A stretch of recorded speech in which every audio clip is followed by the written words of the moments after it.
I mean, what's really wrong? How did I get this way? Well, you just got this diagnosis, and I gather that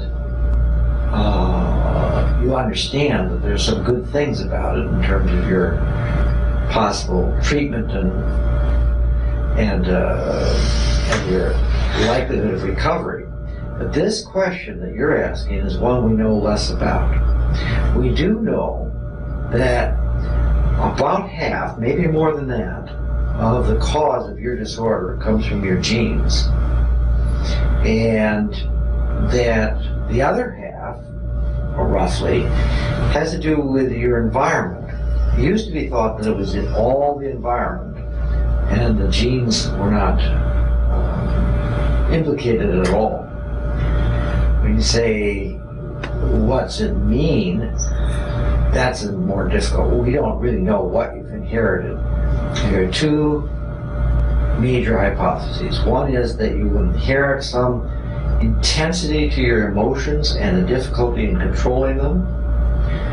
And the other is that you inherit a real hypersensitivity to other people, so that you react extraordinarily intensely to interactions with others.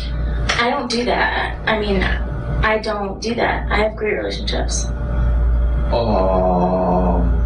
That would be very unlikely in somebody who has borderline personality disorder.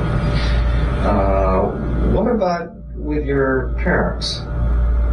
I mean, my parents caused me to be like this. You're here sitting here telling me that my parents have nothing to do with this? When I was little, I always thought my mom hated me. Well, no, I'm not saying your parents had nothing to do with it, but I'm also saying that they didn't have altogether everything to do with it. Your perception that your mother hated you, for example, is probably not because she really hated you, but because you experienced a lot of her dissatisfaction or anger towards you as hatred. And would you say she was the same way with your brothers and sisters? No. Whenever she was around them, it seemed like she loved them, but when I was there, she just always hated me. I don't know what I ever did. Well, it's probably complicated. It may well be that she did have more negative feelings towards you, and that may in turn be because you were such an intense and reactive child, and she had a hard time dealing with that. I'm not reactive. Like, this is ridiculous. Excuse me? That was pretty reactive. So my point being that it's an interaction. If you'd had an extraordinary mother, somebody who didn't get upset when a child got upset with her, it might have been a different story for you. But an average, expectable mother might have a hard time with a child who gets very upset with them. And that's not to excuse your mother, but it is to say that there's an interaction that took place between you and her. And she may have even been nicer to your siblings because they didn't respond as didn't get as angry with her when she made mistakes. And you're just making me feel really bad about all this. I can't believe, you don't think that being molested at age 8 had anything to do with this? I mean, I was diagnosed with post-traumatic stress disorder, and that was a really big thing in my life that happened to me.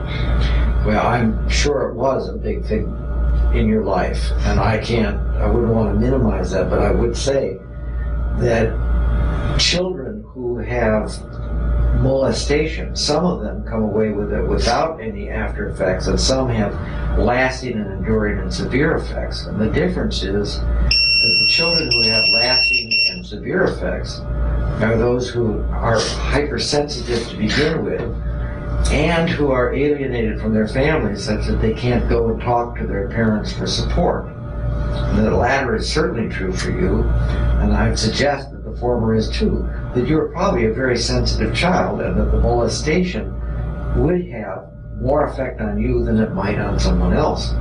That's not to say that the source of the molestation is at all innocent, but it's to understand that there's something that you bring to the world which makes adverse events more traumatic for you than they would be for somebody else. Is that okay? You understand that? It's just sad. Yeah.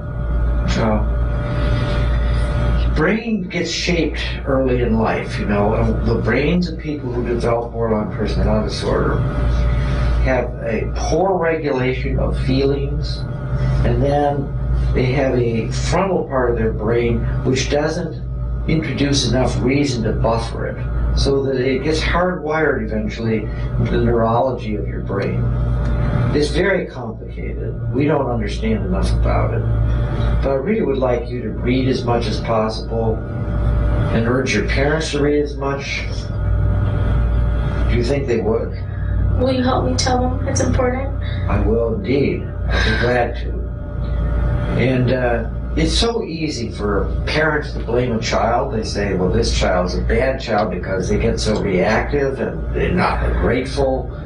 It's exactly what they do. They just blame you for everything. Yeah. It's also easy for a child to say, these reactive parents are bad and they hate me, when they just really are overwhelmed and don't know what to do. Yeah. So, I hope this is helpful. It's a long process to come to terms with both sides of something so complicated. Yeah.